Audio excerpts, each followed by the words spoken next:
साहसी महिला madam Alexandra David नील वय 40 पार कर चुकी तब ज्ञात हुआ कि ज्ञान का जो विपुल भंडार एशिया के पूर्वी देशों में है वैसा अन्यत्र नहीं।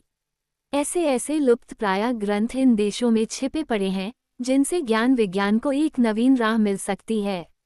मन में इन प्रदेशों की यात्रा करने तथा विश्व को इस ज्ञान से परिचित कराने की एक ललक उठी तो उसने अपने भ्रमण का कार्यक्रम बना लिया। इस निश्चय को मित्रों परिजनों ने सुना तो उसको समझाने लगे, इस विचार को त्याग देना ही श्रेयस्कर है। पुरुषों तक को इस प्रकार के देशों में हजारों कठिनाइयों को झेलना पड़ा है। कई तो मृत्यु के ग्रास बन गए। वहाँ की भाषा नहीं समझने तथा स्थानों की जानकारी के अभाव से यात्रा असफल होने का ही भय नहीं, प्राण का संकट भी उपस्थित हो सकता है। इस प्रकार मना किए जाने पर भी संकल्प की दृढ़ता उन्हें अपने ध्येय पथ पर चल पड़ने का साहस जुटाती रही। ये साहसी महिला थी फ्रांस निवासिनी मदाम अलेक्जेंड्रा डेविड नील, जो पूरे 35 वर्षों तक पूर्वी देशों में भ्रमण करती रही तथा यूरोपीय देशों को एशिया के ज्ञान विज्ञान तथा इतिहास की अनमोल जानकारी प्रदान करती रहीं। मदाम अलेक्जेंड्रा डेविड नील का जन्म फ्रांस के एक नगर में 24 अक्टूबर सन 1868 को हुआ था। बचपन में चूहों तथा छिपकलियों से डरने वाली यह बालिका अपने जीवन में इस प्रकार का साहस कर दिखाएगी इसकी कल्पना भी नहीं की जा सकती थी।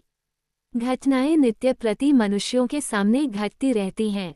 जन सामान्य उन पर ध्यान नहीं देते, किंतु जो इनके प्रति कुछ गहन चिंतन करते हैं उन्हें जीवन में कुछ महान कार्य करने की प्रेरणा मिलती है।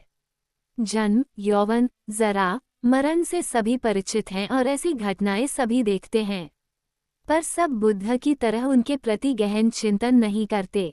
वे साधारण मानव की परिधि से ऊपर उठकर महामानव नहीं बन पाते। मदाम नील ने अपने वैवाहिक जीवन में भौतिक सुखों को भोगा, अच्छे अच्छे आहार, निवास, वस्त्र तथा सुख सुविधाओं का उपभोग किया, पर उन्हें संतोष नहीं हुआ। तू मानव जीवन का कुछ भी महत्वपूर्ण उपयोग नहीं कर रही है, ये कसक उन्हें कचोटती ही रही और अंततः वे इस निष्कर्ष पर पहुंची कि और कुछ नहीं तो उन्हें विश्व परिवार के सदस्यों से परस्पर एक दूसरे की परिस्थिति जानने का अवसर मिल सके, ऐसा तो उन्हें कुछ करना ही चाहिए। मदाम नील के मन में दिन दिन यही उत्कंठा प्रबल होती चली गई। इस चिंतन का ही परिणाम था कि जीवन के उत्तरार्ध के कुछ समय पूर्व वह इस खोज हेतु पूर्वी देशों में भ्रमणार्थ चल पड़ी। जो कार्य उन्होंने अपनाया वास्तव में बड़ा कठिन तथा दुस्साहपूर्ण था। उनका मुख्य लक्ष्य तिब्बत था। तिब्बत का ज्ञान भंडार पश्चिमी तथा पूर्वी देशों के आकर्षण की वस्तु रहा है। अनेक कठिनाइयों का सामना करते हुए, अपमान तिरस्कार सहते हुए सैकड़ों यात्री इस प्रवेश निषिद्ध प्रदेश में जाने का साहस जुटा चुके थे। सभी पुरुष थे। महिला यायावरों में केवल मदाम नील का ही नाम लिया जा सकता है जो तिब्बत में प्रविष्ट होकर अपार ज्ञान संपदा से अपनी जेबें भरकर ला सकी थीं। मदाम नील इन सबसे अधिक सफल, साहसी तथा कुशाग्र बुद्धि सिद्ध हुई तथा ये प्रमाणित करसी कि साहस तथा कठिनाइयां झेलते हुए सफल होने की बबती पुरुषों की ही नहीं है। पहले मदाम नील ने बर्मा, नेपाल, कोरिया, जापान तथा भारत आदि देशों में भ्रमण किया। इन देशों के बौद्ध विहारों तथा मठों में रहकर उन्होंने बौद्ध साहित्य का अध्ययन किया। इन देशों की भाषाओं का ज्ञान प्राप्त किया। उनकी जिज्ञासाओं का उत्तर उन्हें यहाँ मिला, उन्हें शांति मिली। पूर्व की संस्कृति के प्रति उनका यह अनुराग बढ़ता ही गया। जन्म भले ही उन्होंने फ्रांस में पाया हो, उनका अंतःकरण पूर्ण रूप से भारतीय संस्कृति को स्वीकार कर चुका था। उन्होंने विधिवत बौद्ध धर्म में दीक्षा ली। मनुष्य ने अपने आप को कृत्रिम परिधियों तथा पूर्वाग्रहों में सीमित कर लिया हो, पर सच्चा धर्म तो वही है जो अंतःकरण की पवित्रता अक्षुण्ण रख सके। इस सत्य को उन्होंने सहज रूप से स्वीकारा तथा इसे बताने के लिए उन्होंने सिक्किम में एक तिब्बती लड़के को अपना दत्तक पुत्र बनाया। बाद में ये लड़का लामा बना तथा लाल टोपी संप्रदाय के योगदेन लामा के नाम से जाना गया।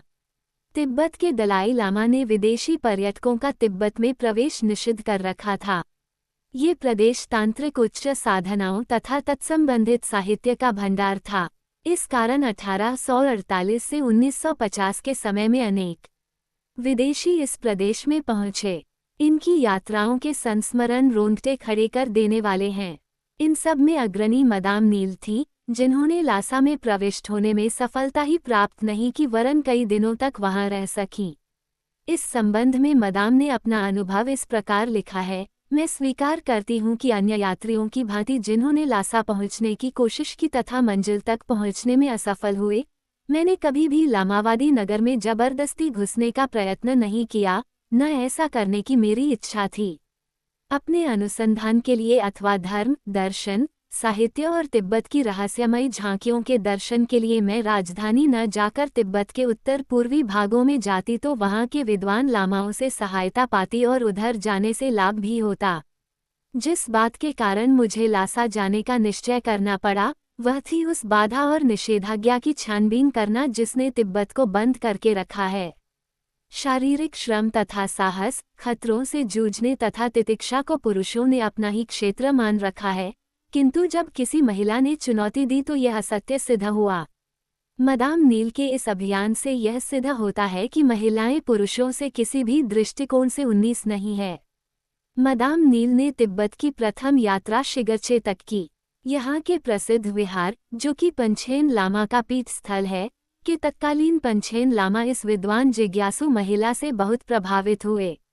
जब कोई धर्म के प्रति इतनी निष्ठा तथा ज्ञान के प्रति इतनी भूख लेकर आता है तो स्वाभाविक है कि प्रत्येक भावनाशील व्यक्ति उसकी सहायता करने को प्रस्तुत हो जाता है।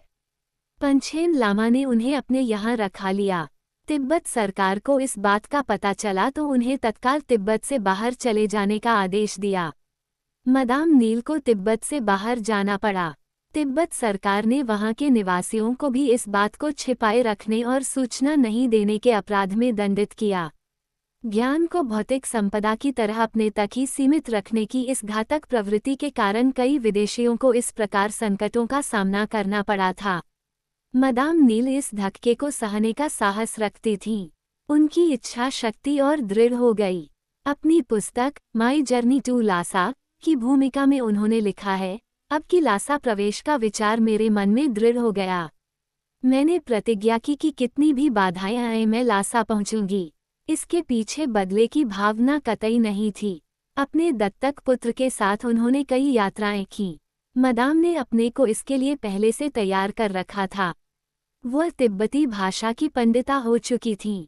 बोल चाल में मधुरता तथा हंसी दिल्लगी का समावेश करके वह लोगों का सहयोग पाने में सिद्धहस्त हो चुकी थीं। यह उनकी 5वीं तथा सफल यात्रा थी। इस बार वे भिखमंगों के दल के साथ गईं। साधन संपन्न परिवार में पली तथा विवाही गई मदाम नील ने अपने उद्देश्य की पूर्ति के लिए फटे पुराने चिथड़े पहने, वैसे ही अपने दत्तक पुत्र को पहनाए। सर्दी की ऋतु में शीत तथा भूख से जर्जर तन में भी आशा और उत्साह लिए वे इस दल के साथ बढ़ते गए। इस यात्रा का एक उद्देश्य ये भी था कि तिब्बत की राह जो सदा के लिए बंद होने जा रही थी, उसे खुला रखना। मदाम नील श्वेत वर्ण होने के कारण पहचानी जा सकती थी, इसके लिए उन्होंने मेकअप के साथ काला कोयले का बुरादा मुंह पर लेप लेने का कारगर उपाय अपना लिया था। 18 महीने की इस यात्रा को इन दोनों ने निर्विघ्न संपन्न किया। लासा में कई दिनों रहे। विविध सामग्रियां एकत्रित की। वापस लौटते समय उन्होंने मध्यम वर्गीय तिब्बती के वेश में यात्रा की। इस यात्रा के दौरान उन्हें प्रायः रात्रि को यात्रा करनी पड़ी, दल के अनुरूप रहना पड़ा। रात्रि में झोपड़ियों की गंदी जमीन पर सोना पड़ा। उन्होंने लासा के नए वर्ष के सभी उत्सवों को देखा। अपने आप को उन्होंने इस कौशल से छिपाए रखा कि किसी को इनके विदेशी होने का तनिक भी आभास नहीं हो सका। कितने ही वेश बदलने पड़े और कितने ही रूप धरने पड़े पर सफलतापूर्वक उन्होंने निभाए। द्वितीय महायुद्ध के दौरान मदाम नील ने तिब्बत चीन सीमा में कई वर्ष व्यतीत किए। धन के अभाव में कभी कभी जीवन दूभर हो उठता था, उसे इन्होंने अपने बुद्धि बल से पूरा किया। परिस्थितियों से हार नहीं मानी। मानव मात्र एक है, देश तथा धर्म की दीवारें उसे पृथक नहीं कर सकी। ये तथ्य इस महान महिला के जीवन में स्पष्ट देखा जा सकता है, जिसने 35 वर्ष तक पूर्वी देशों को अपना घर बनाया, पूर्व और पश्चिम को एक सूत्र में बांधने का प्रयास किया।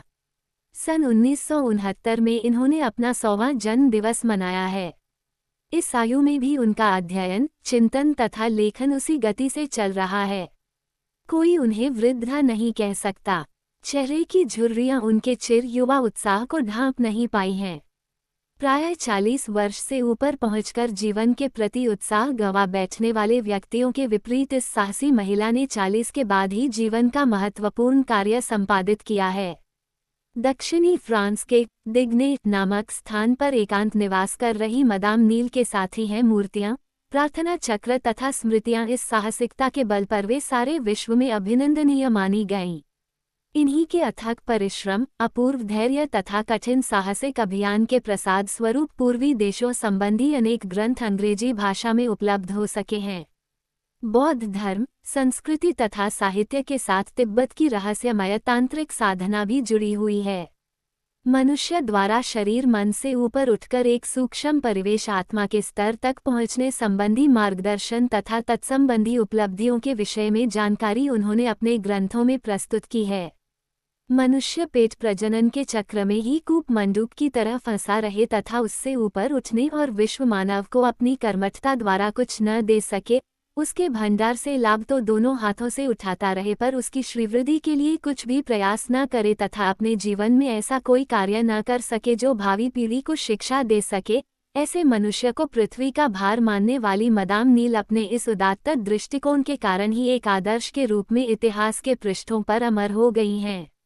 एक व्यक्तित्व तथा कर्तृत्व के रूप में वे भावनाशील जीवित जागृत आत्माओं को श्रेय पथ पर चल पड़ने की प्रेरणा देती रहेंगी।